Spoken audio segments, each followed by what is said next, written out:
Hello, Mr. Nygren here. Welcome back to Faerun, Forgotten Realms Total War. Okay, audio. Alright, welcome back to Faerun Total War. For Faerun, Forgotten Realms Total War. Faerun is the continent, Forgotten Realms is the world. Total War is the mod, or game for which we are modding medieval Total War kingdoms. And this is a mod for it, and it's based on the Dungeons and Dragons IP. We'll continue the Elves of Cormanthyr campaign. One more battle, then I will need to restart this campaign because I have updated the mod.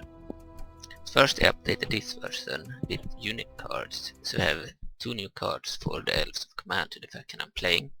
We have new cards for the enemies, I believe the monster enemies of the Thayan Nation and the Mercenaries, which are all creatures and undead, and some of the monsters we have as mercenaries, like the Lizardmen. We only have the same picture for the Berserkers and the Ambushers, because we had no separate picture of the Ambushers, and instead of print screening new pictures, I believe when I posted the pictures at modb.com that I only used 1 or 2 of the same type of unit. For example, if there were a range unit and a melee unit, I would post both pictures, as we can see here. Lizardmen Archers and Lizardmen Berserkers here. Then we had the Ambushers too. They used the very same model as the Berserkers, but there are 2 models in use. We could have showed the other one, but I believe on modb that we showed the unit, so you could see both types of models. Well, for this picture we could only use 1 of them. So I believe that in essence we should use the green one for the ambushers, but there were no pictures of the ambushers. There were a picture of the green one holding a club, of course, but we need the javelin throwing unit, and instead of taking new pictures for unit cards, I decided to just reuse the same if they use the same base model. So you can say that the ambushers and the berserkers are 2 different units. One is a javelin thrower and the other one is a berserker unit using a heavy club, but they are using the same lizardmen in battle. This one on the picture and the green one, 2 variants. So Banable made 2 variants for all his units. So you can say that there are a few copies of the cards if the base model was the same, but as the archers used a different 2 different models than the other lizardmen, they got their own card. So we had already the Elves of Cormanthyr done, but now we have the dismounted unicorn riders and the dismounted moon cavalry done here.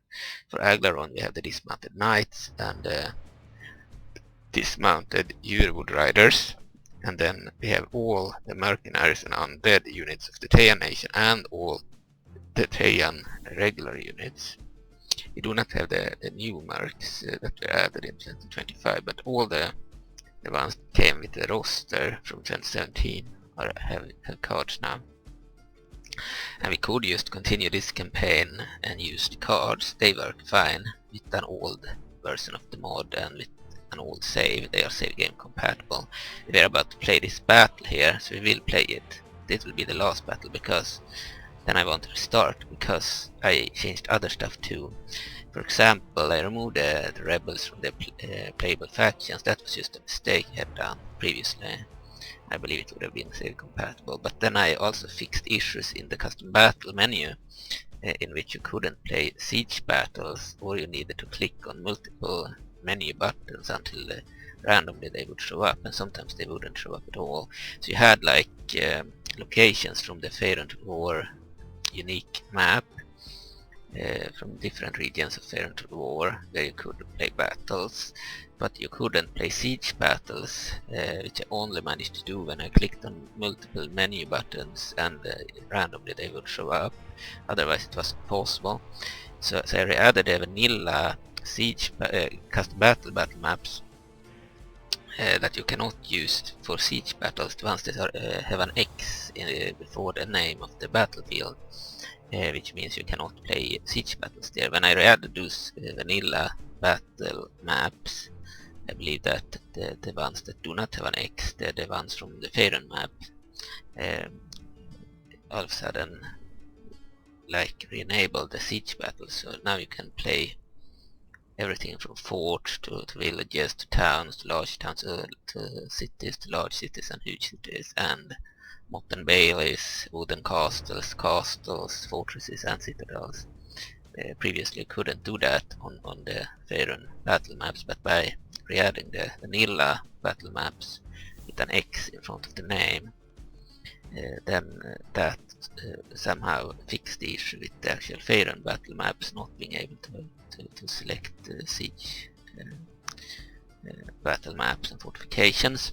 So now you can do that, and that's not why we need to restart, but I believe that it may have had an effect in the campaign as well. There were some players, I didn't have the issue on Windows 7, and now I'm updated. I believe I was on Windows 7 during most of the development, and then on March 7th, 2025 I updated Windows 10. I didn't have any issues with siege battles on neither of the two operating systems, but I've heard some people having problems with siege battle maps crashing in both custom battle and in the campaign, and I believe it was due to that issue where you couldn't really select the siege battle maps, and it's fixed now on the other version, the one that I updated on modderby.com on March 17, 2026, and the one which I want to update this version to, because, well, this one has the cards just like that version. I believe that version has fixes to the custom battle siege battle maps. And I believe that they also affected the campaign in some way, so hopefully those that crashed in siege battle maps in siege battles in the campaign will now be able to play, but it's still unconfirmed. I know that it's fixed in the custom battles anyway, unlike before, and the main reason is I added 2 units as well. I added the Sirocco Mercenaries, 2 units in the Tanarukks desert near the Empire of Shadowrun. They are mercenaries for many factions, not just the Shadowrun. So there are 2 new units in that version used by the rebels as enemies or minor factions, and used as mercenaries for the Shadowrun especially, but also for some others. Most factions in the game actually have access to them, but they are next to the Shadowrun. The Shadowrun are likely to get them as well as their neighbors. Okay, so we have 2 new units, but that's not the main reason why we need to restart. Another reason is that I had done some mistakes in the recruitment. In the EDB file, I believe that there were some issues with certain units having the wrong numbers, causing them to be too slow to recruit. They took too many turns to recruit, and there were some inconsistencies that I fixed. And in the EDU or Evereska unit file, I believe that I fixed also some issues, so that, for example, the Elven Archers are not 6 turns to recruit, while the Elite Aquelan Protectors and dismounted Unicorn Riders, dismounted Moon Cavalry, or the I believe the Veil Guard elite units, they are 1 turn, but the basic ones are 6 turns. Instead I've changed it so that elites now take between 6 and 9 turns to recruit instead of 1 turn. So you can't spam the elites, and this is also true for the elite horse archers, and the basic horse archers take at least 2 turns to recruit, not 1 turn anymore. Maybe some of them even take 3 turns. These I think take 2 turns. Same with the mounted crossbowmen, because they are OP, especially the mounted archers and mounted elite archers. So they take longer, and then the basic archers and such, basic units, they take between 1 and 3 turns. So instead of 6 turns you will get the Elven Archers way faster, and instead you will have to wait on the elite archers. You can no longer spam the elites, but you can essentially spam the basic ones instead. So it's been corrected, and because I want to play this campaign with the gameplay, recruitment, etc. corrected, we need to restart. But we will fight this battle. We can see that I've added cards for the Lizardmen Mercenaries, and same for the Berserkers and the Ambushers, but the Ambushers have a placeholder card. Enemies Captain Ugra of the minor factions, he has 3000 58 monsters. You can see that I've added the Black Orc Naphaton card. The Black Orc Archers are using a placeholder card that is exactly the same. It was better than using the vanilla medieval 2 room to the war peasant and then units like cards. But yeah, I did the Naphaton because he had a picture of ModB and I could have the AI remove the background, and then I could like in GIMP I could make the card very fast. I didn't have to erase it. The AI erased it in a few seconds. I believe in less than a minute. Yeah, they erased the background process. Otherwise took between 20 to 30 minutes for some units and others 10 minutes at least. But thanks to AI it took less than a minute. But then I had to still make it a unit card in the GIMP program and add it to the game and such, so it still took some time. But we removed those 20 to 30 minutes of erasing the background with an eraser in GIMP. AI did it much faster, but because I only had a picture of one of the units, there is the Black Orc Naphaton and the Black Orc Archers. They only showed one of them because they have the same mod, the same story as with the Ambushers here and the Berserkers. The same model, different weapons, and that's why we only had one of them previewed on ModB, because there is a limit on how many pictures you can show there. Otherwise all their pictures will be replaced, so that's why I didn't show too many. And that's why we ended up using the same. Same is true for the Orcs. This is the Orc Berserker card, of course. We use the same for the warriors, despite them using a one-handed axe and shield. So they have a placeholder card. And the Orc Archers, they have a bow, of course. I only showed the Berserkers in ModB. So you can say that there are 2 Black Orc units using the same card instead of 2 different ones. And there are 3 Orc units using the same card instead of 3 different ones. They have the same model, exactly this one, but they have different weapons. So you can say that I use placeholders for any unit that shared card. Then we have of course the Lizardmen Mercenary Company and the Elves Mercenary Company. They are originally supposed to be mercenaries for the center rim, so I haven't done them yet. They are part of the unfinished unit cards. There are many factions with unfinished cards. I did add the Red Orc Destroyers, the Tanarukks, the Hill Giants, the Ogres, Gobos Archers, the Red Orc Warriors, and the Red Orc Destroyers. So here they share the same body but different weapons, but because they were so cool I reviewed both on ModB. So yeah, I've added cards to all the Thayan units essentially that were made in 2017, but some clones have the same card as placeholder for now, and we're going to fight the battle of this town or village. I think it's a town, yeah, it has a palisade wall. Balance of power, 9-10 in their favor, but we have mages. This army, unlike the other army we used, do not have many mages, they have one. Faehr, lesser mage, is the worst type of mage. We'll fight this battle anyway. Alright.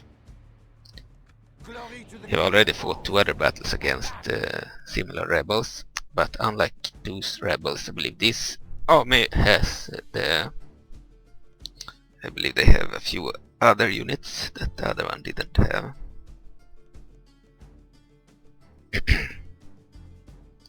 And we have fewer mages, they are selling out. Okay, so we will be fast with the archers, lose formation. By the way, I am not used with this. We will play with minimum UI, it's better. I'm used to that. We have a lot of mercenaries here. Okay.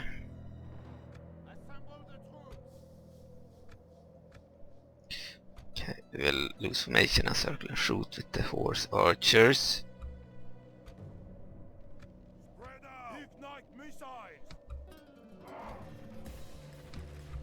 these guys too.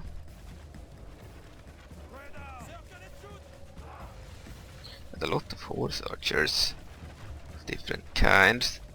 Have the mage, loose formation, the mercenary Lizardmen archers. So the reason I haven't played this in a while is because I've been busy with other stuff. I was supposed to play this and other mods like Heir. We'll do that soon.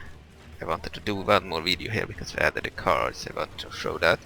But we are gonna change to the other version and restart the campaign.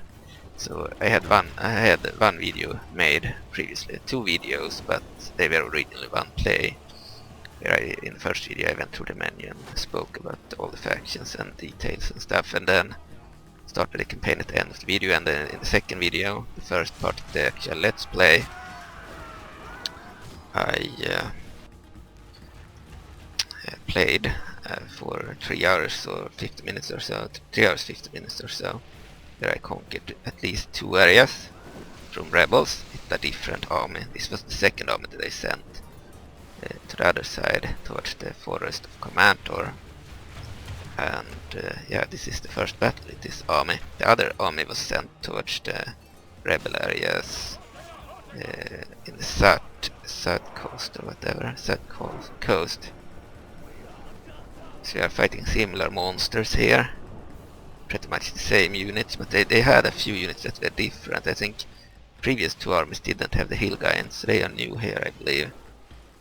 They are biggest units in the mod, by the way. They are not based on elephants, so you do not need a M2TV EOP tool from 2020 to use them. They are based on the same orcs. No, I believe giant ogres or whatever, orcs.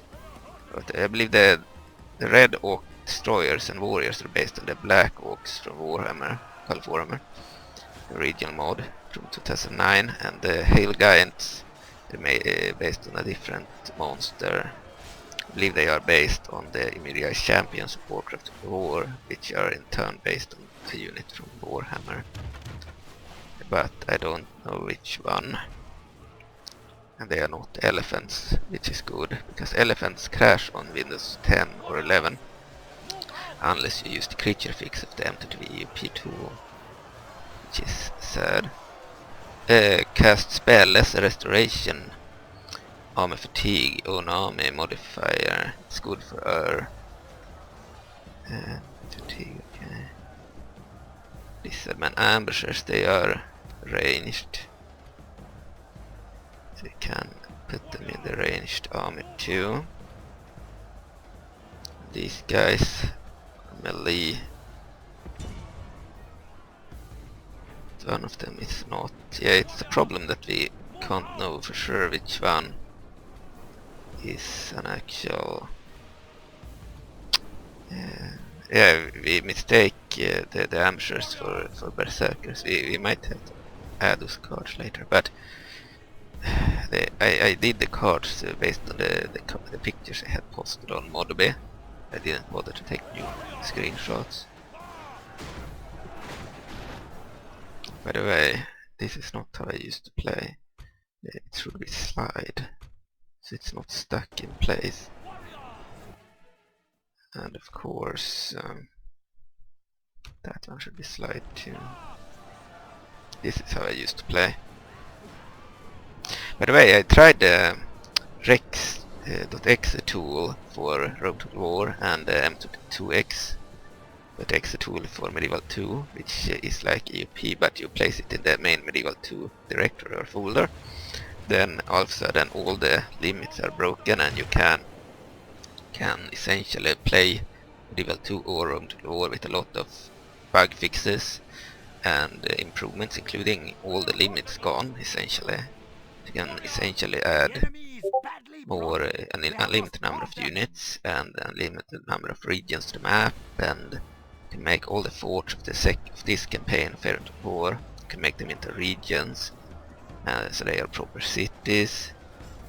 We would no longer be bound to the 500 unit limit.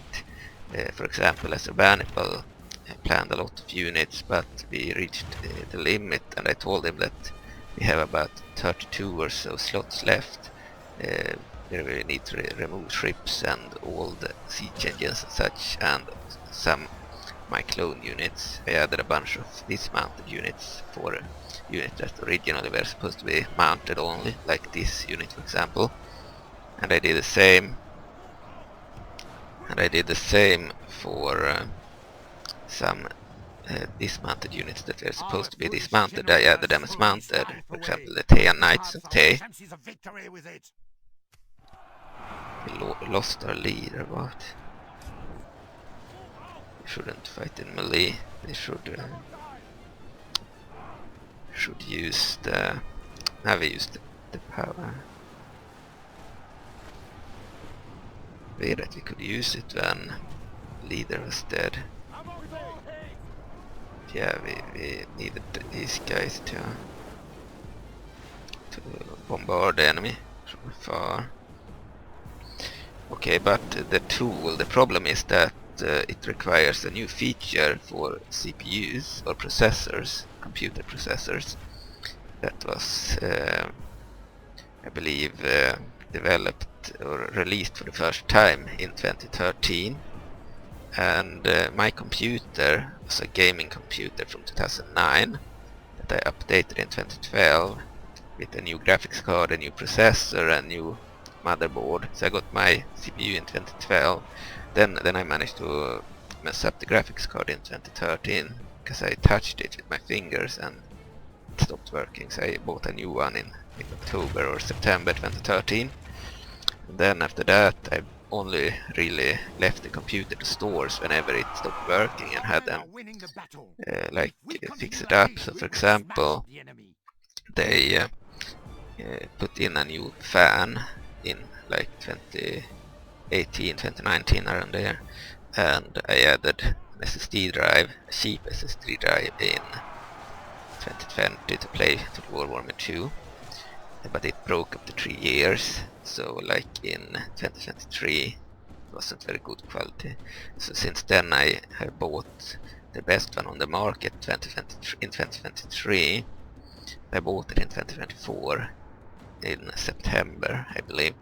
So I have a really good SSD drive that is modern, ranked as the best one, the most highly rated one in 2023. And I bought it from a store in 2024 and inserted it into the computer. So I'm using that now, and I bought an exact copy of that, a new one in beginning of 2025. So I have two modern SSD drives now, and the difference between the modern ones and the one I bought in 2020 is that they were very highly rated and high quality, and the old one I bought in 2020 cost me about $200 maybe, while the new one cost me at least $500 per SSD card. So they are way better quality, and the point of buying high quality SSD cards or SSD drives, they are hard drives.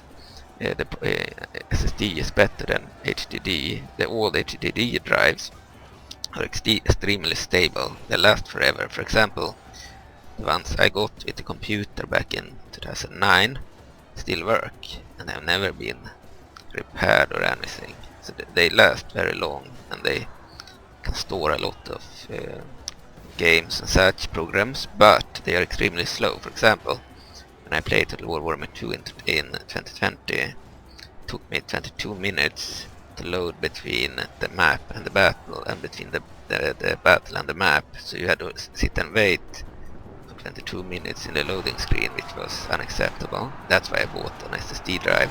The SSD drive, the cheap one, was worse in the sense that it broke after 3 years, so it didn't have the same longevity as the HDD drives. It lasted only 3 years, then it broke, and I needed to buy a new one. But unlike the HDD, it shortened the loading times in Total War Warhammer 2 from 22 minutes to 2 minutes. So it took only 2 minutes to wait between battle and the map, and between the map and the battles. And of course, if you play a game, you don't want to sit and wait for 22 minutes, you want it to take like 2 minutes. So that's why I needed an SSD drive, but the problem was that it was very bad quality. It broke after 3 years, like started to disappear. And by the way, we need our units to be AI controlled. Yes, it started to disappear. For example, if I played a game or watched a movie or something, and that game or movie was installed on the SSD drive, then all of a sudden it just disappeared from the visible hard drives, and the game or a movie would just get interrupted. It was really irritating if you were in the middle of making a video and playing a game, for example. So it was impossible to continue to use that SSD drive. Still continue to use it between 2023 and 2024 despite the issues. I believe I managed to get it back working, and then moved a lot of stuff to the HDD drives. I believe I moved Medieval 2 to the HDD drives, but even Medieval 2 takes longer to load. For example, if you have a mod, he flees the field of battle and abandons his men. Très bien. We have captured the enemy's general. That will teach the cowardly dog. if you have a rest at our leisure. If you have a mod that has lots of scripts, it will have an effect. If you play a normal Medieval 2 vanilla expansion or the vanilla game, it doesn't matter, then it's fast. If you play a mod with that script, it will be fast, like Warcraft of War, for example. But if you play, for example, Heroic War Classic Ultimate with a huge number of scripts, then it took between 3.5 to 5 minutes each end turn, so you had to sit and wait on the AI to do their turns for 3.5 to 5 minutes, which made campaigns very slow.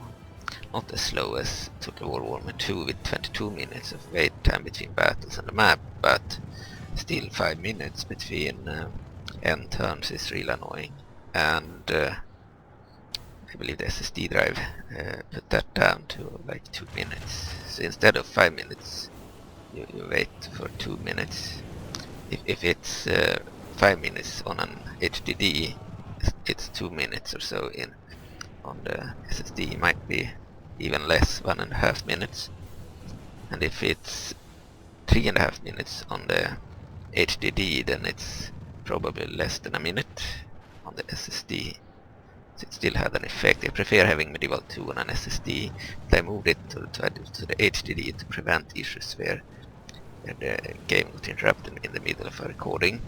But at the end of the day, I decided to scrap the old SSD drive and buy a new one, and this time I didn't want it to just last 3 years. So if I bought it in September 2024, that means it would stop working around 2027. If I had bought the same model as I did in 2020, the cheap one. But instead I looked up the best rated one and high quality one and paid way more money. So now I expect it to last more than 3 years. So it's already been over a year since I bought the first one. It's 1.5 years old.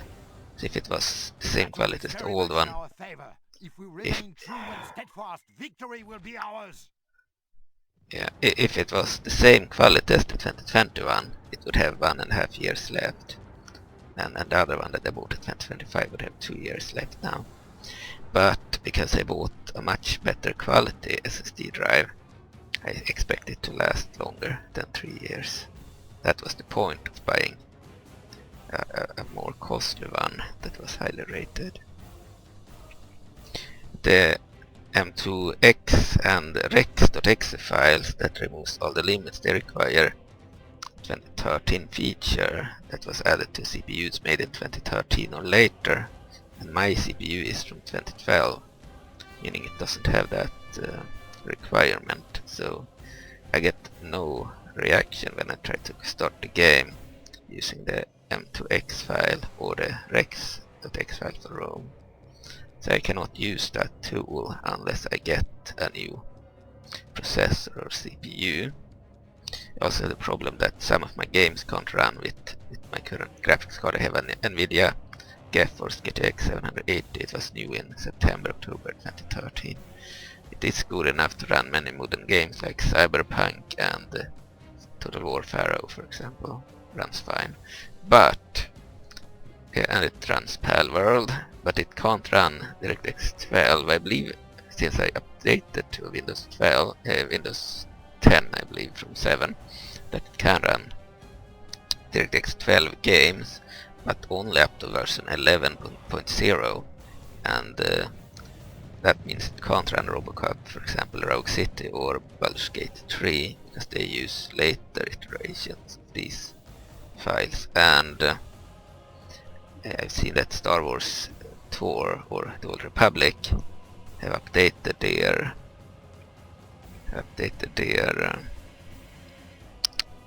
they are updating to DirectX 12. So it's a high risk that I won't be able to run that game neither after updating, after they update, because I use DirectX 11 and possibly DirectX 12 if it's 11.0 or lower. But if it's 12 or so, I believe DirectX 12 point blah blah blah, then it won't work. So I need a new CPU, but adding a new CPU is pretty much the same as placing the core of the computer. Could as well buy a new computer at that point. So yeah, I will need to buy a new computer before I can use the M2X and the RX programs, which will allow me to remove limits from mods. And the problem is also that Heir War and Heir War Classic Ultimate, as well as Warcraft of the War, they require... I don't know, I suicided my unicorn riders here. Follow them into the city, I didn't know that. We'll send in the infantry instead. Berserkers, not the ambushers.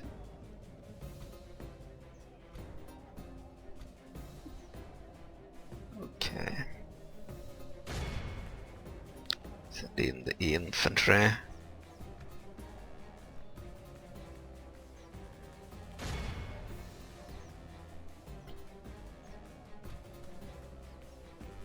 Most of my units were ranged in this army.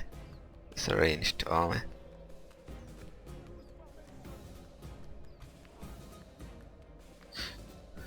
Alright.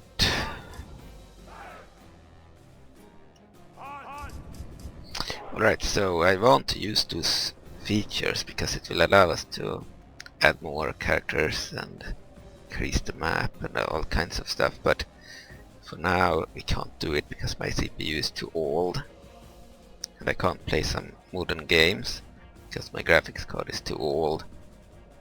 So a new computer is planned, after which we can use those tools and play the new games. I have Robocop, Rogue City and Expansion. Can't play any of them.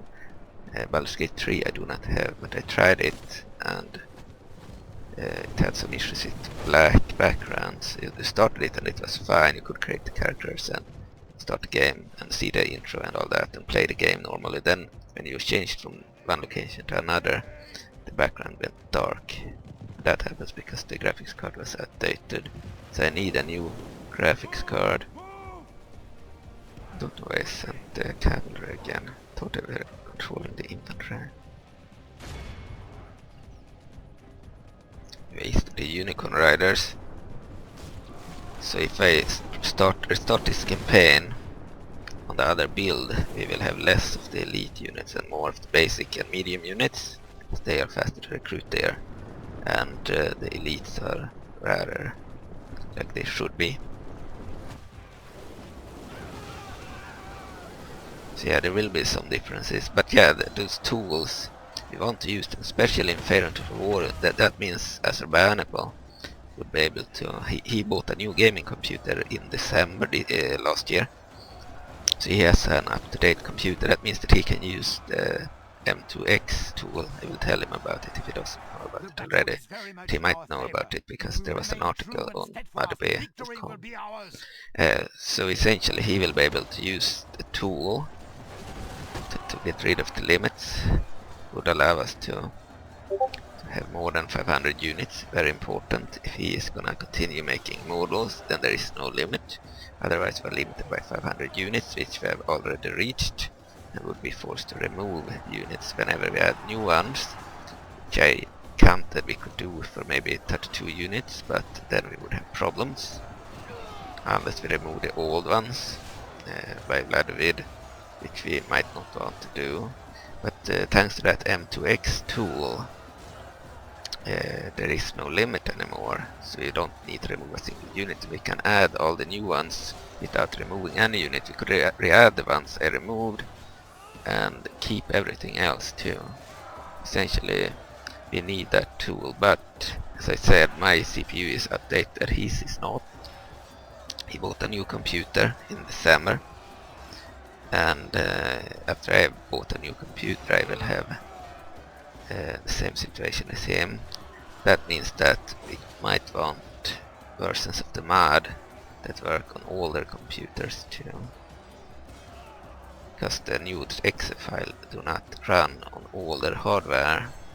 With older I mean any CPU that is older than 2013 can't run the new exe file. I believe the developers of the tool might try and fix that. They mentioned it as an issue their tool had that they wanted to fix.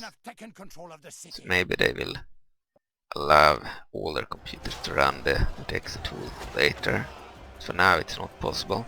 We need a CPU more modern than 2013 to use those exe files. But then there's the problem that Warcraft War and Heir War and Heir War Classic Ultimate have giants based on elephants, unlike Faerun that has giants based on infantry, and if they are based on elephants they need the creature fix of the 2020 release of the M2TV EUP tool or Medieval Tool or Engine Aura project tool, and because that creature fix is not included in any of the later EUP versions, Engine Aura project versions, or in the M2X .exe file, I believe that we will run into trouble with giants crashing on Windows 10 and 11 if we stop using the 2020 EUP tool. And the new M2X file is not compatible with EUP, so we might get rid of a lot of limits, but we might also crash with the giants.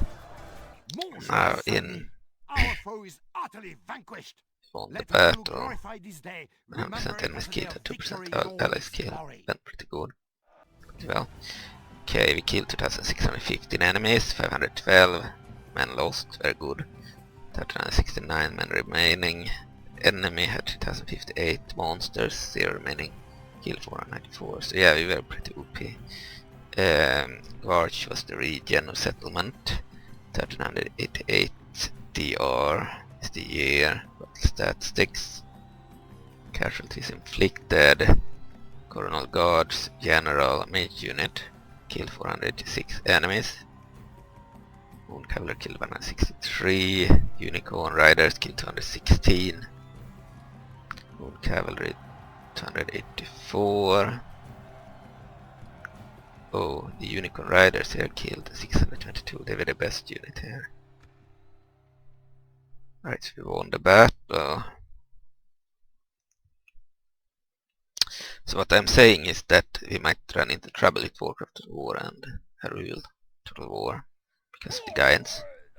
But we could get rid of the giants of Heir Total War 2.7 and the Classic Ultimate.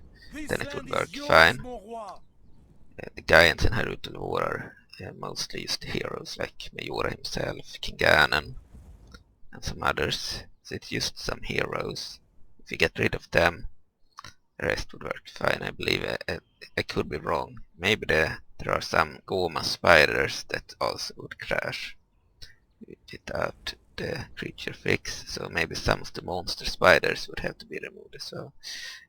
For Warcraft it's worse, because we have 3 dog units, or like almost animal handler units that will crash. The Scarlet Tracking Hounds and the Nagas Snapdragons and the Burning Legion Fellhounds. All of them would crash and would need to go.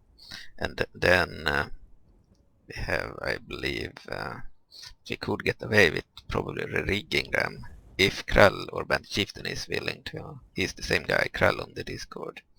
Band Chieftain on to the War Center. If he is willing to re-rig those animal handler like dogs on the Leopard of Warhammer Beginning to End Times, they're using a different animation, then they would not crash because the Leopard works fine in Faerun. We are not using the tool here, the creature fix.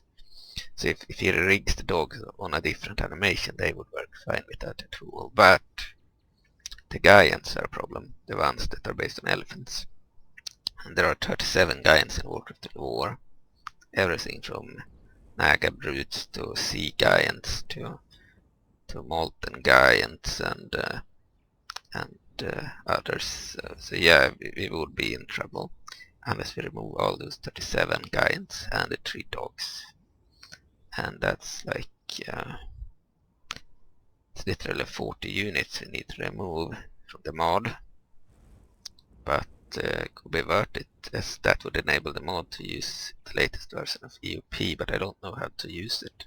We need to learn how to use it. Or 2, we could use the M2X file, which is much easier to use, because if you use EOP, then you put the files in the mod folder, and then you need to learn how to use it, following a bunch of tutorials and learning new programs and stuff. It's like learning to mod all over again. But if you use the M2X instead, then you put the files in the main Medieval 2 folder or directory, and then you can essentially just continue modding the old way. And instead of being limited by 500 units, you now have no limit at all. It's the same limit breach as Tolor Rome Remastered. I believe you can have an endless amount of regions on the map, you can have an endless amount of factions, endless amount of units, etc, etc, etc. So yeah, I will go with that option over learning EOP, but the problem is that it needs a CPU that is more recent than 2013, and mine is from 2012, so it's 1 year too old. So that means that if we ever move to the M2X to the X file, we will not replace the old versions of the mod with it, but we will keep the old versions of the mods for the older computers, and then we will release new versions for modern computers using that .exe file with no limits. It will be like a superior version of the mod without limits, but only for modern computers. And then the one based on vanilla Medieval 2 without the limits removed will be for the older computers essentially. But as long as I have an old computer, I will have to use the old Medieval 2 engine. As soon as I have gotten a new computer, I will start using the new tool. And if I have to, we will remove the giant heroes from Heir, so that Heir can use the tool. Yeah, it sucks removing a few heroes, but it's worth it in the long run. For Warcraft it's a bigger problem. We don't want to remove 40 units from the mod, but we will see. Maybe Bad Chieftain can re-rig the giants to be infantry or something. I don't know. But yeah, it's likely we will need to remove 40 units, unless the creators of M2X can somehow fix the giants when using the tool. They can implement some kind of creature fix. Exterminate the population, because this mod has a problem with revolts. Candidate for adoption, we don't really need that. We don't have unlimited money. We lost Lord Raylan, family member. We have a new heir, he was the heir. Okay, end of turn report. The Emperor of Kalimshan has the strongest military in the world, is the financially richest faction, has the largest production, and the biggest population is the Center Rim.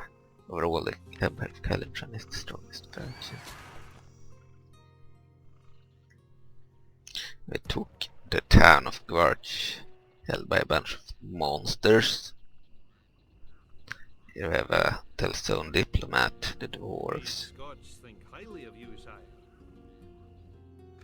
We are allied to them, I believe. They sent a diplomat to us.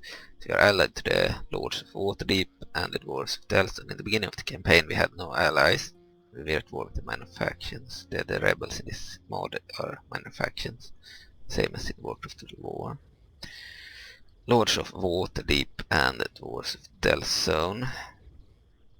Lords of Waterdeep, they are allied to the Kingdom of Cormanthyr, and to us, to Confederation Flurar, to us, and the Empire of the Shadowar, which should be an enemy, but they are allied to them too.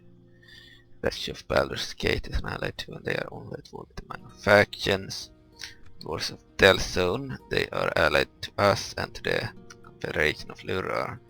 Flurar is a human faction, but they have a few elves, and they are at war with the minor factions. Okay.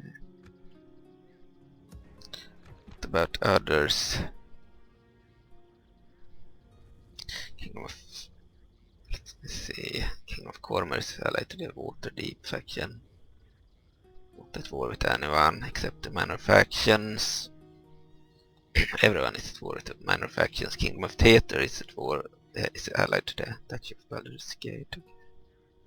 And are at war with the Republic of Ammon and the Empire of Calypso. Centaurim are allied to the Republic of Semia and the Empire of Calypso, and I believe they were allied to the Sembians at the start. Republic of Sembia allied to the Centaurim, Republic of Ammon allied to the Empire of Calypso. Yeah, Magocracy of Gunther allied to the Thayan Nation. Confederation of Jondat allied to no one. King of Moonshaisels allied to no one. Thayan Nation allied to the Magocracy of Gunther. They are also at war with the Empire of the Shadowar. I believe that's a situation from the start. And they are also at war with the nation of Lizardmen and the Empire of Mullerand. I don't believe they are at war at the start, could be wrong. Kingdom of Aglarond, they are allied to the Empire of Mullerand, war with nobody. Empire of Mullerand allied to the King of Aglarond, and enemy, they have Thayan, they are at war with the Thayan Nation. Confederation of Flurar allied to the Lords of Waterdeep, Dwarves of Telzone, and Duchy of Baldur's Gate at war with nobody.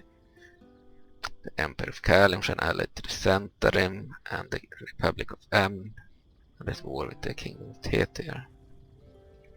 Captain's Confederation, like the Northmen, they are allied to no one, and at war with no one. Lords of Waterdeep, they are allied with the King of Cormanthyr. Confederation of Flurar, us, Shadowar, and Baldur's Gate, we saw that earlier. Kingdom of the Mara allied to the Kingdom of Impeltur, war with nobody. The Nation of Lizardmen enemies are they are at war with the Thayan Nation. Kingdom of Many Arrows, the Orcs, they are allied to no one, at war with no one. Empire of the Shadow are humans with shadow powers, they are allied to the Lords of Waterdeep, but they should be enemies, so that's surprising. They are at war with the Thayan Nation, which is another one of their enemies. Both are evil factions, but they are not friends. The Dwarves of Telzone, they are allied to the Confederation of Flurar and to us, the Elves of Cormanthyr. At war with no one. Duchy of Baldur's Gate are at war with no one. Allied to the King of Faehr, Confederation of Flurar, and the Lords of Waterdeep. I believe they are that from the start. They are the Lord's Alliance, essentially, 4 factions. King of Impeltur allied to the King of the Mara from the start, with no one. And the stats, overall ranking, military ranking is what I want to look at. Confederation of... Captain's Confederation is slightly stronger than us. This is our strength militarily. And this is our strength overall. Captain's Confederation, the Northmen, Republic of Sembia, they are actually really strong. And one of our main enemies, campaign. The center, and they are also really strong. Another one for enemies. Lords of Waterdeep, a bit stronger. Public of Amn, they're also really strong. King of Theater, but same as Amn. King of Cormanthyr, and their strength. Pair of Kalimshan, they are really strong. They are the strongest faction. The Arabs of Faerun, they also have fantastical units like Guineas and Jinns and Genazis, etc. The Wizards on Carpets, they are pretty strong. In addition to their mostly medieval Arabic army roster, of course. King of many arrows, the Orcs. They might be slightly weaker than us, actually. Magocracy of Unter, they are slightly stronger than us. Confederation of Shondat, they have gotten a bit weaker, but they are still stronger than us, just above us. Kingdom of Damara, they are not that strong, a bit stronger than us. Empire of Mulrand, they are really weak, actually. Thought they would be one of the strongest. Thayan Nation, they are really powerful. Just slightly weaker than the Empire of Kalimshan at the moment. Kingdom of Aglarond, slightly stronger than us there. Nation of Rashman, they are actually surprisingly strong. And the Kingdom of Moonshine Isles, a bit stronger than us. Confederation of Lurar, also a bit stronger than us. Chief Baldur's Gate, a bit stronger than us. Dwarves of Delzone, same, a bit stronger. They are here, around there. Empire of the Shadow, they are really weak. They seem to be the weakest faction. They had the most generals at the start of the game. They have also probably the least amount of unique troops. They have a lot of mercenaries and they have good troops, but yeah, one reason they are underpowered is because they get bankrupted at the start of the game, because they have too many generals at the start, which bankrupts the faction, preventing them from hiring new units, which is the reason why they probably are weak, despite having some of the best units in the game, because they do not have enough money to hire anything. Okay, we might have to give them a boost in economy later. King of Impultur, they are actually surprisingly strong. Stronger than the Mara, I think, yeah. Despite being weaker than the Mara when you have them fight each other in custom battle. So the Elves, they are around here. We are the Elves. So we took that area, we have conquered 6 areas. We lost the leader here, the Heir faction. We have Relevito Lar, family member here in the capital of Evereska metropolis. We have conquered this area where we have Lord Valetfield, Heir of Cormanthyr. He became the new heir. This is the first area that we conquered. We went down here and took this area. We hired some Lizardmen in this area. You see the swamp here. Lizardmen are in those areas. We hired more here. There are swamps all over this place with Lizardmen Mercenaries. We took this fort. So this is the fort campaign. There are 3 campaigns. One that adds 1 million forts, and as merchant script it's extremely slow, even on an SSD drive. Then there's one with the forts without the merchant script, the one I'm playing here, which adds like forts for every region in Faerun out of the areas covered on this map. There are a few areas cut down beneath the map, so to speak. Like down here is Shalt and other areas, jungles. And there are some other areas down here, Dambrat, etc. They were cut.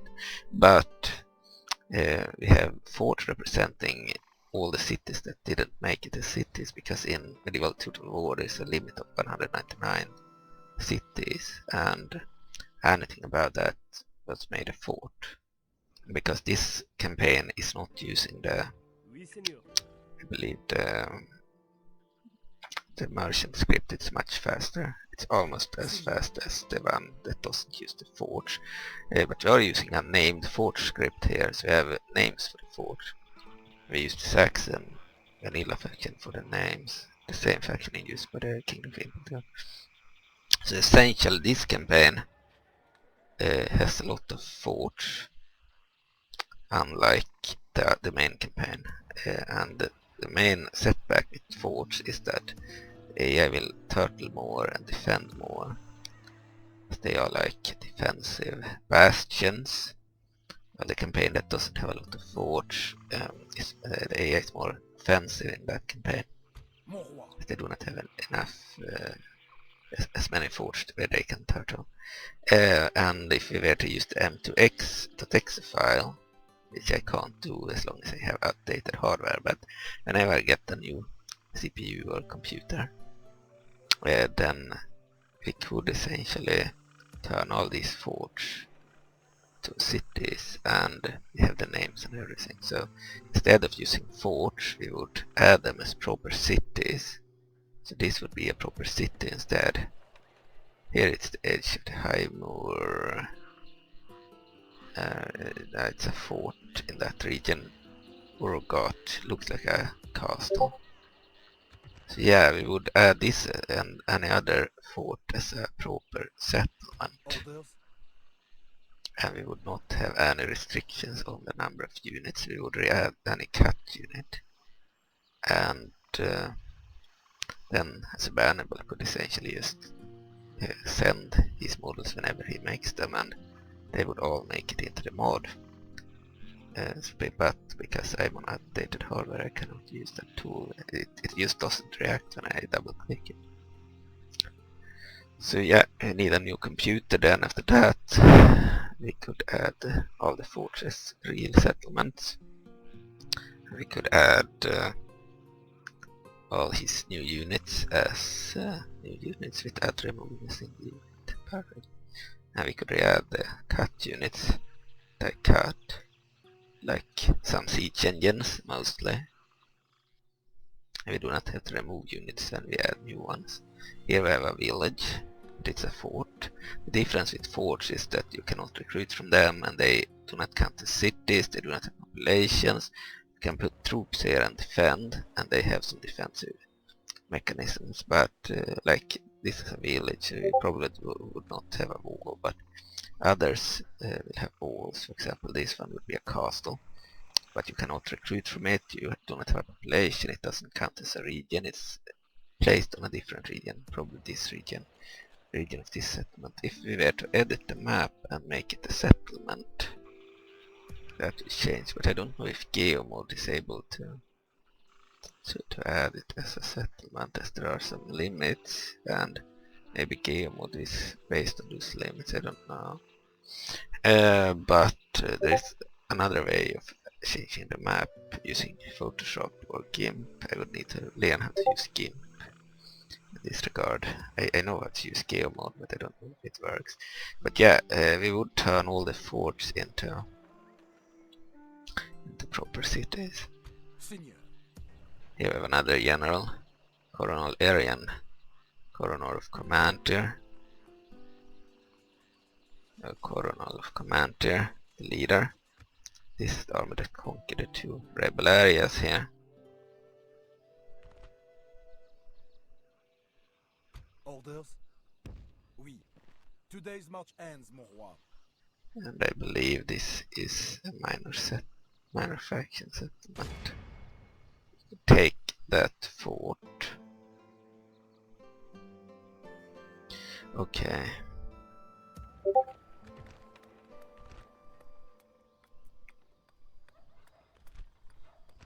Could use something that increases my economy.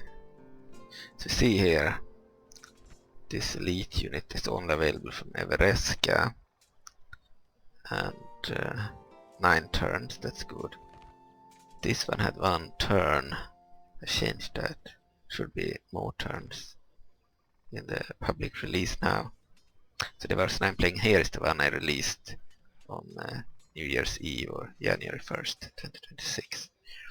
Then the one from March 17, 2026 is the one I'm going to use after this video. We will have to restart this campaign. And in that version, these 2 elite units won't be 1 turn to recruit. Then this one won't be 1 turn, and this one, basic archers, are 6 turns. It will be 1 turn, I believe, and these will instead be 6 turns or more. So essentially, all the elites here that are 1 turn will take way longer in the official release, published right now on modb.com. And the basic units that take 6 turns in this version will take 1 turn in that version, I believe. So we have fixed some recruitment issues. We have a diplomat, the dwarven diplomat, centurim soldiers. Have some forts that I conquered here. As you can see, there's room here to make all of these real villages. So instead of a fort, this would be a village. This would be a village. This would be a town.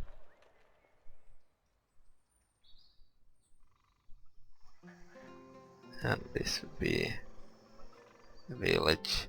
And they would belong to likely the minor factions, or if they belong to a playable faction at the start, they would belong to a playable faction.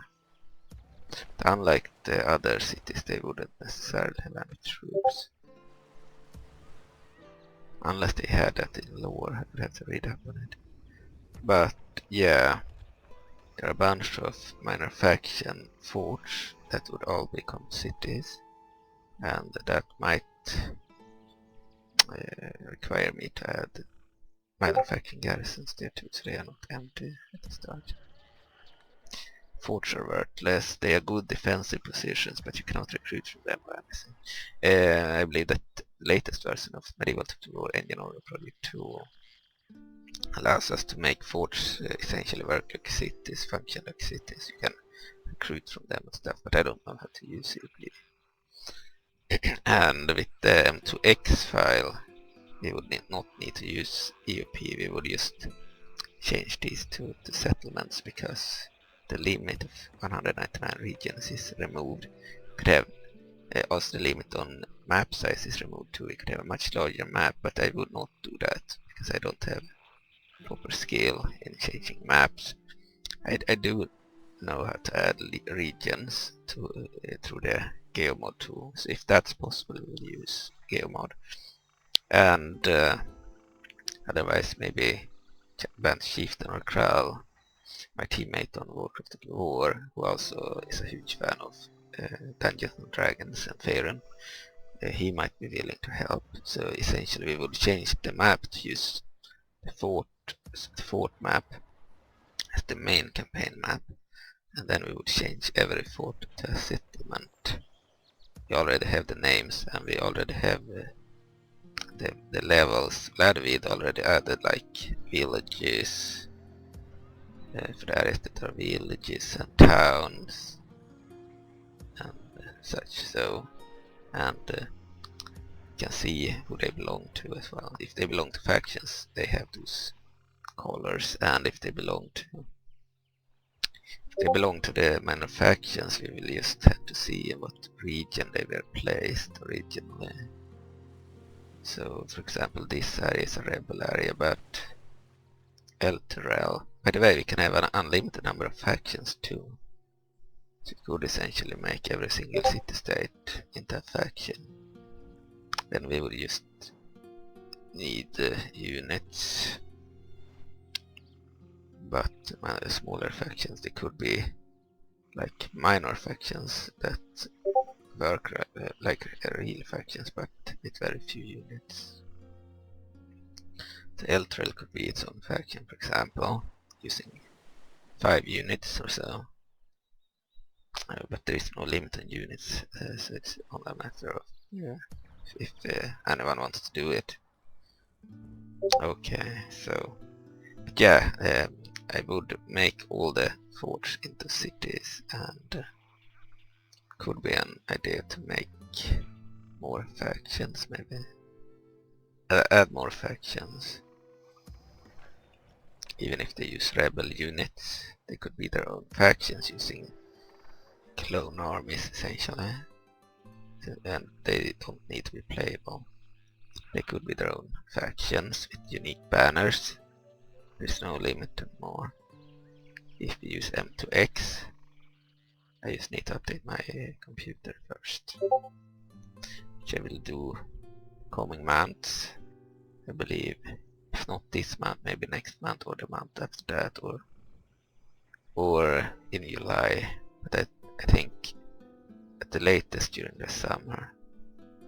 But I don't really want Windows 11, that's the problem. Modern gaming computers have Windows 11, which is not very good because it has a bunch of issues and has automatic updates that messes with modability of games like Medieval 2, for example. You can have Medieval 2 fully working with mods, and then the Windows 11 forces an update and all of a sudden nothing works, and I hate that.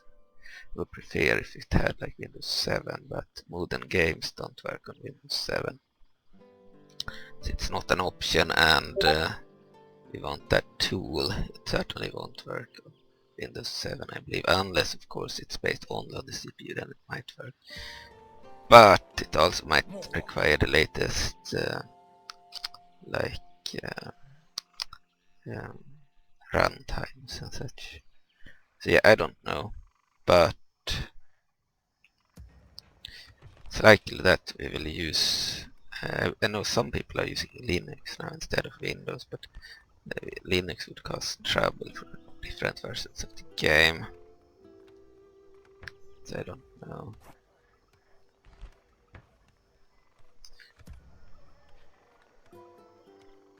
Capital Castle, this was a region. We have some troops. I did a mistake there, castle, something that was already building.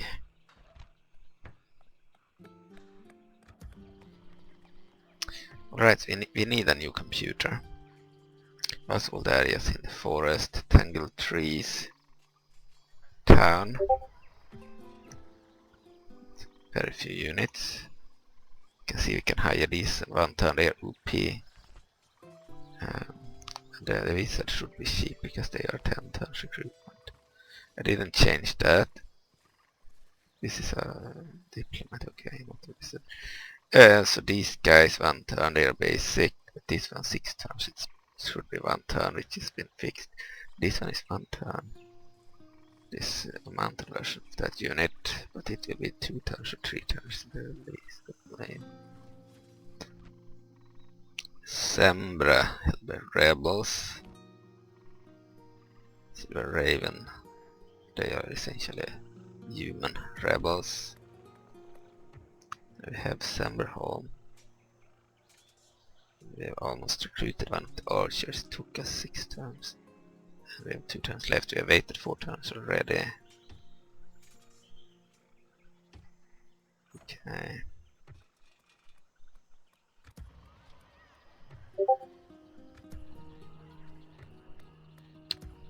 So yeah, it will be very exciting to not have any limits in Medieval 2.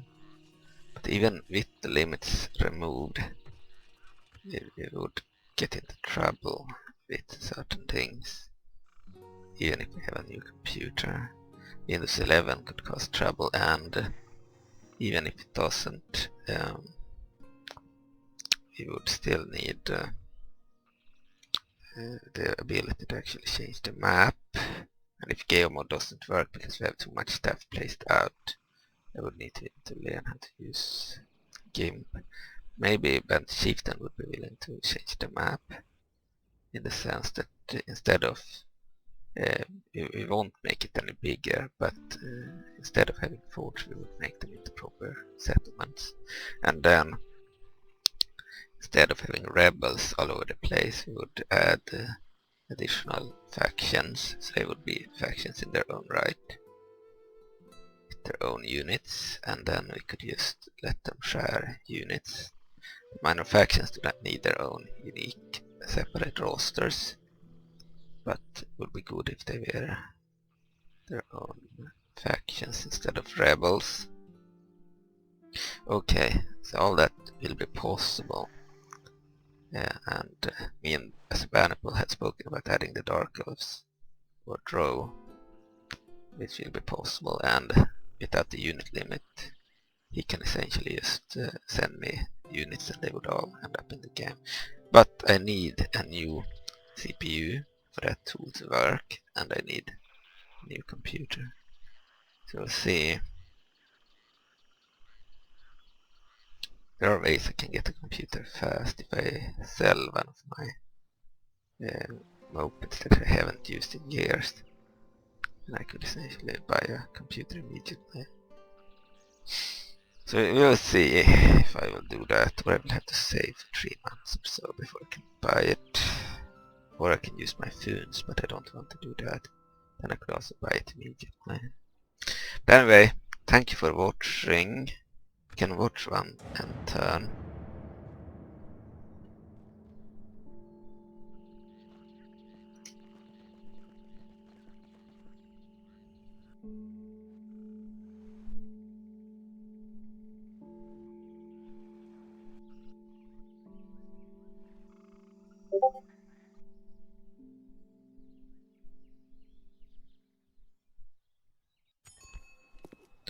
Don't need another general. Don't have enough money, they cost a lot. Okay. Thayan Nation now has best production, I think. Coronal Guard is recruited at Semberholm. Alliance announced the Emperor of Muller and then the Nation of Lizardmen against the Thayan Nation.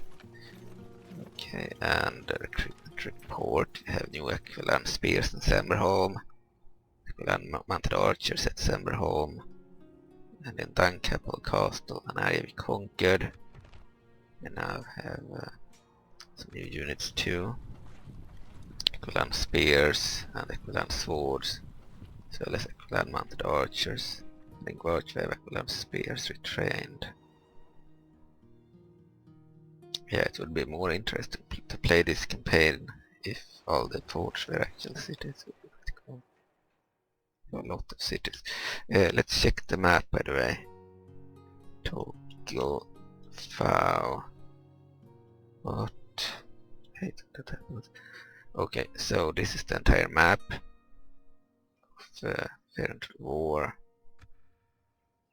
And on turn 36, we played for 36 turns. We have this situation. This is the map with the forts, but without the merchant scripts. It's fast. It has fast end turns. See, there are lots of forts everywhere with names. And all of those forts could be cities, essentially. That would also improve the game, because if they are cities they won't be used by the AI to turtle or defend in said forts. Instead they would be cities that they would conquer. If an enemy holds a fort they would take it like any other city, and if they hold it then their enemies will take it. When they are forged the enemies, the AI usually ignores them, or they are used as defensive areas, but no one is really interested in taking them. So for example, if I place an army in a fort, the AI would just ignore that army and the fort most of the time, and it makes the AI passive. Instead of advancing and conquering their enemies, they might just decide to turtle in all their forts. And if they are settlements, they will take them, use them as cities and move on. And the enemies would take other cities and move on, so they won't stay and turtle. So by making them into actual villages and towns and castles and cities, etc., it would improve the game a lot. By not having factions turtle anymore. You can see they are using the forts as defensive areas. They are turtling. You can see that the Emperor of Kalimshan fighting the Kingdom of Theatre there at the border. They are fighting here too. They have custom strat models. Kalimshan has reached all the way over here.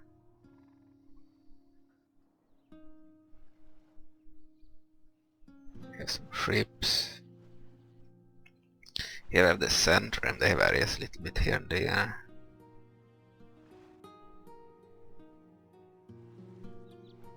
Here are rebel areas.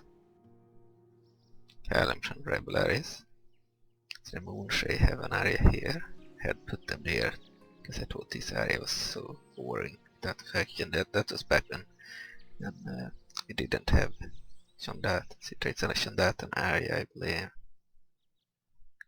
It's loyal to Shandat, but and can revolt from Shandat, but I had problems when I tried to move this army back to Moonshade Islands. I believe that they were Vernish with one of the generals, so I decided to just keep them there. It makes this area a little bit more alive. You see all the rebel areas here. And by having Moonshade here, they make it a little bit more interesting. I believe Moonshade is the nation that holds the areas on these isles, the areas that are not held by rebels. Then we have the Captain's Confederation, their enemy. They hold a different bunch of isles. Both of them have the same Viking ships, borrowed from Rat to Norseman, the Baltic. Okay, and unlike Moonshade, the Captain's Confederation had a few areas on the mainland. They hold Luskan here.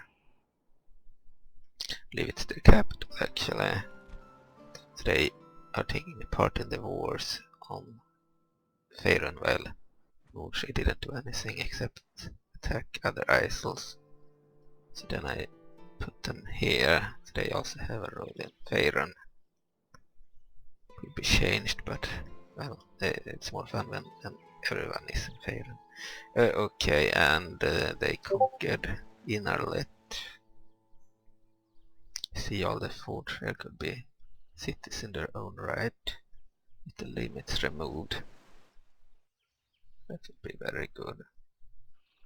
I need a new computer first before I can do anything like that. We have the Confederation of Shandat here.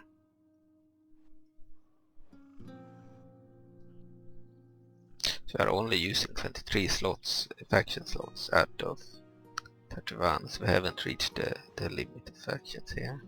There was no point adding more factions without armies. But without a limit you could essentially add a faction per city-state essentially. There would be a million different factions, but they would not have a lot of variation in units. Might be more accurate to make them their own factions and let them have the same units as the minor factions, but as their own factions they would more interesting in a way. But the problem is that then they can be registered if you kill the leaders. They would lose the game. As rebels they are immortal, so that might be a reason to keep them as rebels. They won't be registered. We have a lot of forts. All the blue names on the map are forts and would be made cities essentially.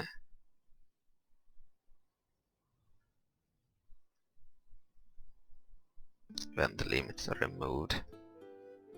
So instead of all these forts, you would have way more cities on the same map.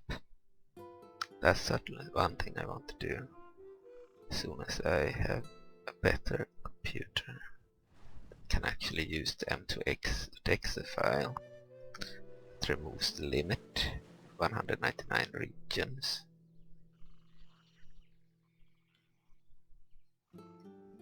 This mod has problems with revolts. I believe it solved that issue too in Road to War, the Rex, the exe file. So I believe the M2X exe file will solve it in Medieval 2 as well.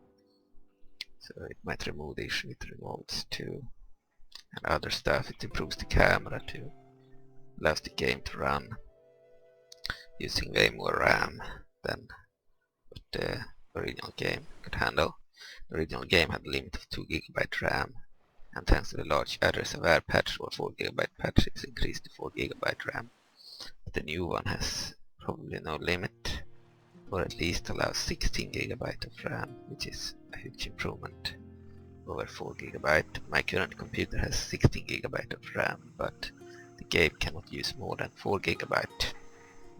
And with the M2X file, it will be able to use all those 16 GB of RAM, but sadly this computer's CPU is so old that I couldn't start the game using that exe, as it utilizes a new feature that required 2013 hardware, and I had 2012 hardware. That was the problem. Okay.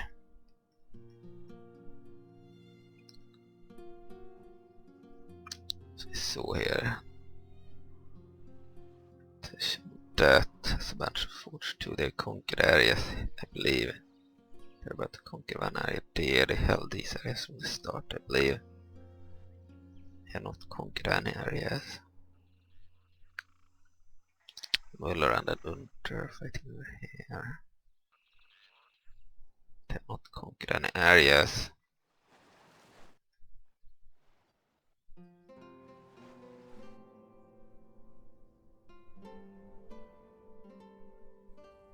I think that this area might have been taken by Unter. My Google receive Unter from the Empire of Muller.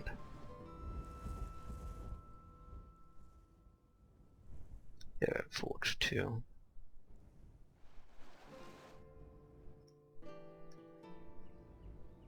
Tay has reached all the way over here.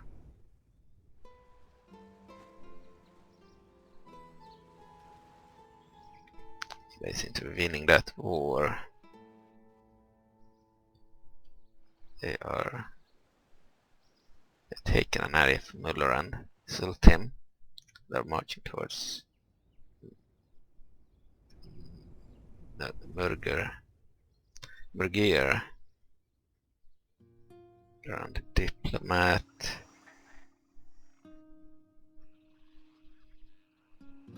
Gunter usually sends troops here.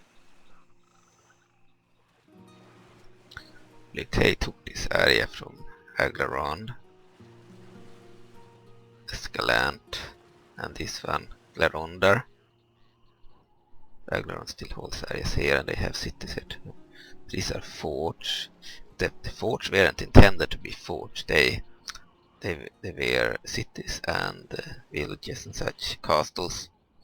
But because the game had a limit, they were added as forts instead, so they would be accurate to add as cities or other settlements. They're a bit close to each other here too.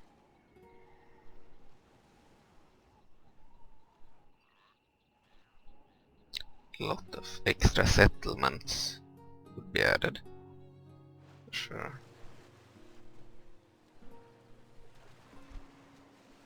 Large town, Spedalian.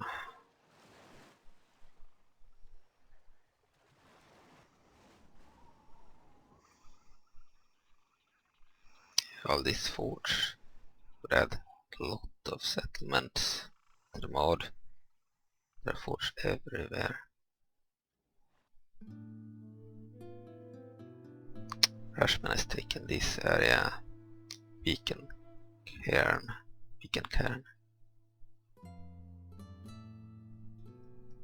Even are some villages here. Could be made settlements. Future.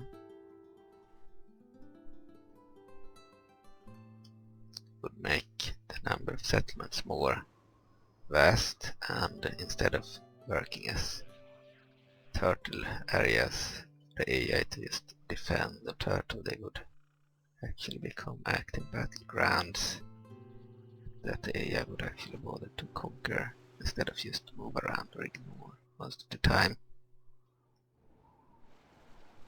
There are some at the side of bridges too. It's interesting.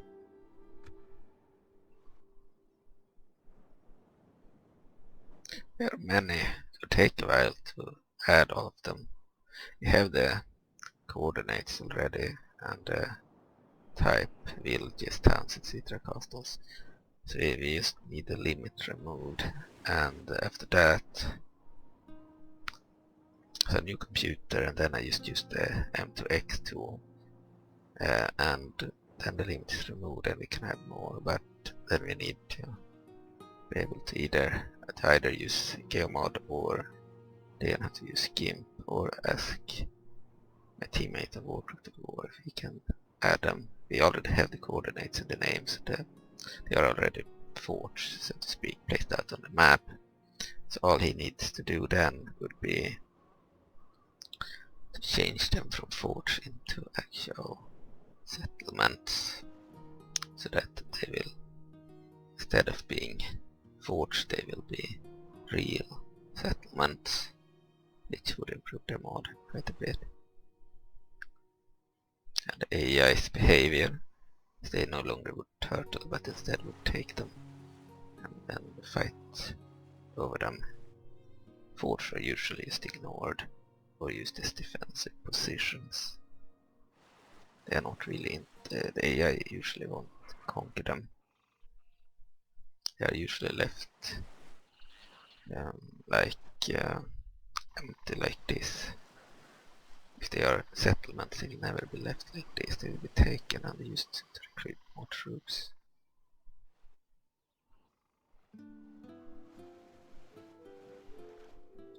Okay. Kingdom of Impelter, they have certainly taken some areas. Camper, they're moving here too. Here in these areas have a lot of forts. Dragon Falls, King's Reach, Tindillar, Marstar, that fast.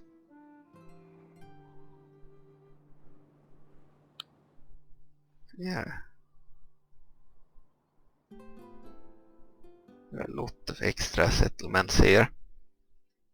And by making them settlements, they could also be upgraded down the line.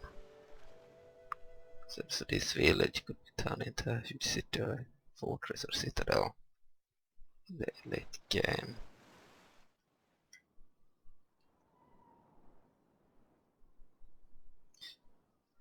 Impelter is the Saxon factions. They have the same colors as the forts.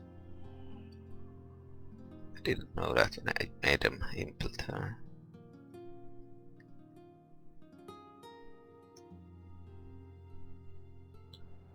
Okay.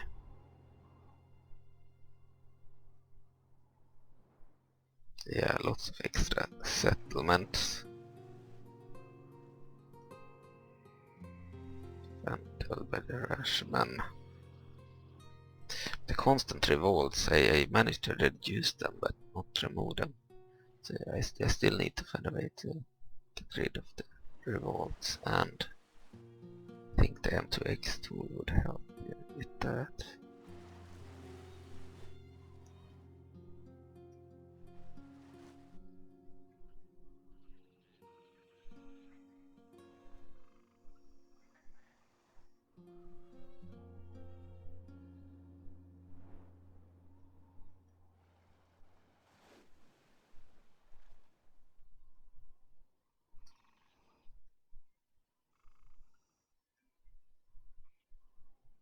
Right.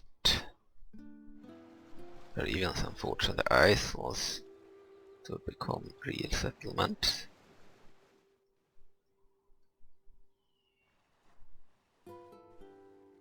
Sembian main enemy, our faction, who are our enemies by the way. We are allied to 2 factions and at war with the minor factions. We are not at war with Zambia, but they have a lot of rebel areas to conquer first before they start invading us.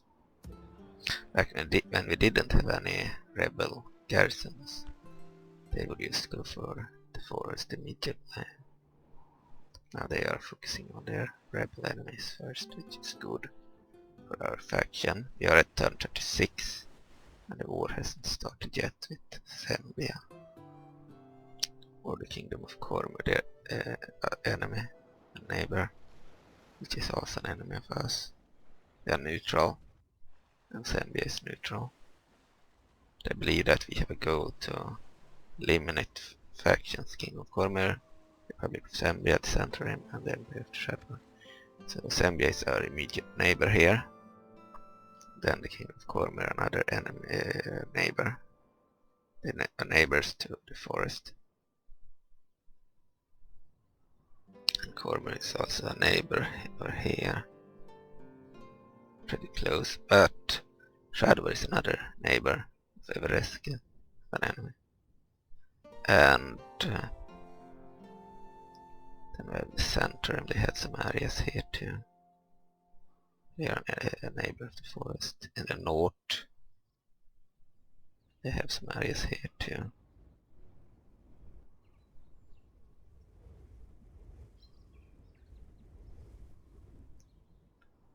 Okay.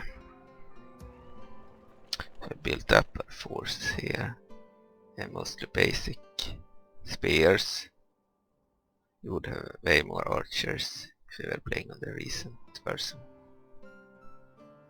Fewer of the horse archers maybe, but more of the normal archers.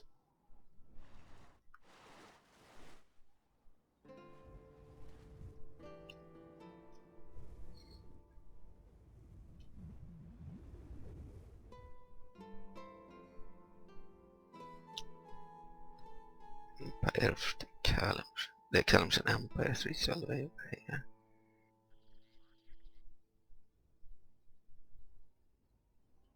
Okay. The Republic of Ammon. Orcish rebels. Murran. Yeah, we could essentially make Murran its own faction. Orc faction, and just give them units from Thayan mercenary roster, same units they have here. They would be a proper faction. I'm sure that Band Chieftain would be willing to make art, symbols, etc. And we have the units. We just do not. We could essentially add another faction already. We are only at, I believe, 23 factions out of 31. So we could add like 8 new factions already, but with limits removed there is no limit. From 8 to an unlimited number. And we have no limits. This could be an option. Add an orc faction here. So use the Thayan orcs instead of the orcs of many arrows orcs. So minor factions of orcs and ogres and gobars, goblins. Yeah, pretty cool. There are not many areas with orcs, but this is one. It's an orc kingdom in lore. Orc city-state. Too weak to be its own faction. Could be it in the future if we have no limit on factions.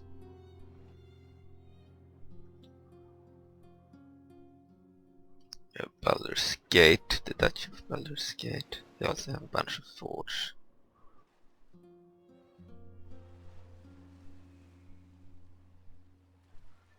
Okay. I have one unit in this fort. An outpost. Some vanilla diplomats still in use by the mod, by some of the humans.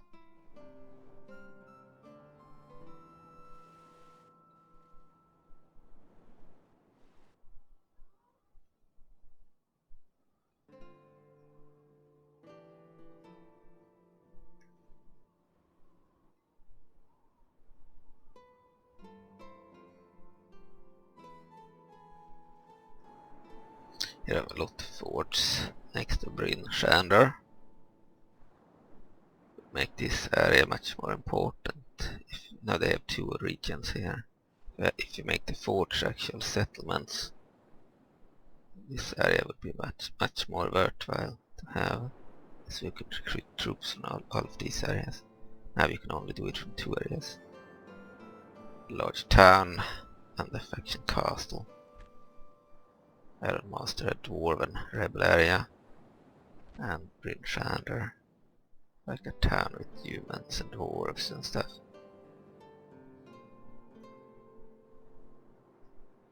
Here's a Captain's Confederation diplomat.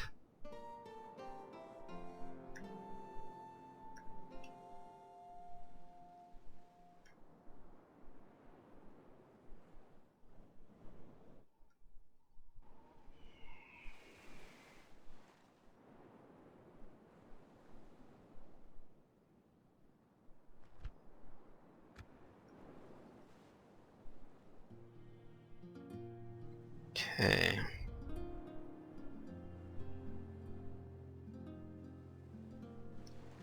So yeah, this area would become way more important if we added forts.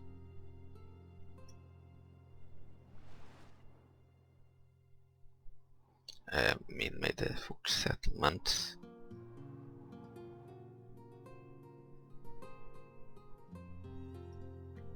We have the Lurar faction.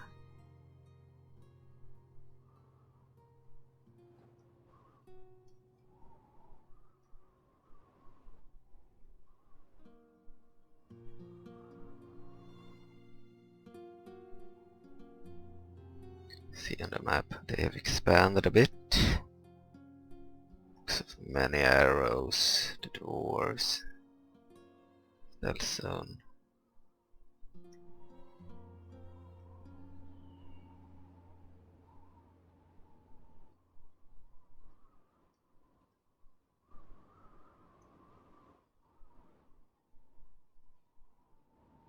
So this is a rebel area.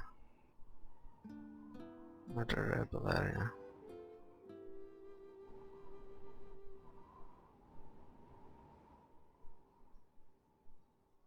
Lurar seems to have expanded quite a bit here.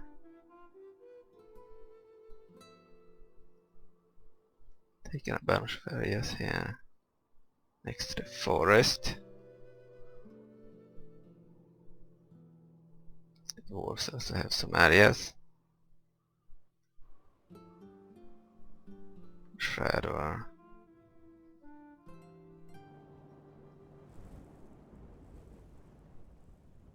Seem to have garrisoned a lot of their forts.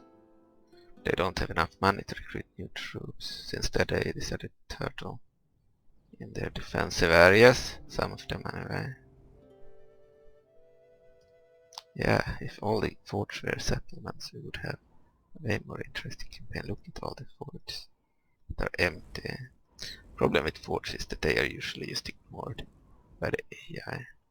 Whenever they become cities, we will have a much more interesting campaign.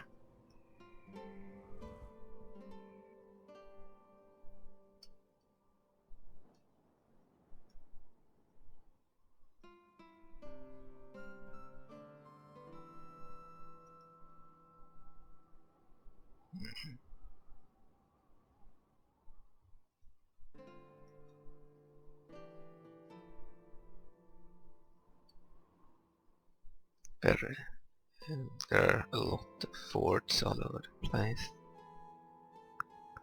Orcs.